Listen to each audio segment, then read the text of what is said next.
তখন মেবি আলবি ইগলসে কাজ করতো। তখন আমাকে বলেছিল যে তুমি কাজ করবা কিনা, তখন আমি বলেছি যে না আমি কাজ করবো না, নাটকের কাজে আর কি। কেন সেটা অফারটা মেনে নেন নাই কেন? করি নাই কারণ আমার ইচ্ছা হয় নাই, এই জন্য মেনে নি নাই। দেন হলো মেনে নি নাই বলে সে কিছুদিন পর যে আমি দেখা গেল আমি 2022 সালে তখন আমি কতটুকু বা বুঝি, তখন আমি দেখা গেল যে অত ভালোভাবে কথা বলতে পারি না। এখন পর্যন্ত আমার কথার মধ্যে আপনারা দেখতেছেন অনেক জড়তা আছে, তখন আরো বেশি জড়তা ছিল। আচ্ছা তখন আমার একটু প্রবলেম হয়ে যায় স্ক্রিপ্টেড ছিল, তো স্ক্রিপ্টেড অনুযায়ী আমি হলো একটা প্রমোশনাল ভিডিও করছিলাম, ওখানে আমি প্লেট খাওয়ার কথা বলছিলাম। এই যে আপা, এই যে ক্যামেরা, এই যে এটা ক্যামেরা, এটা হ্যাঁ ওইটাই যাবো আপু। হ্যাঁ বলতে থাকেন, তারপর আরো প্রশ্ন আছে। কথা বলছিলাম, তখন ওটা নিয়ে আমাকে রোস্ট করেছিল।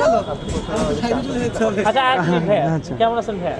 তখন উনি আমাকে রোস্ট করেছিল, দেন আমি ওনাকে ব্লক মেরে দিয়েছিলাম। আচ্ছা ব্লগ কেন মেরেছিলেন আবার একটু রোস্ট জানতে করেছিল? চাই।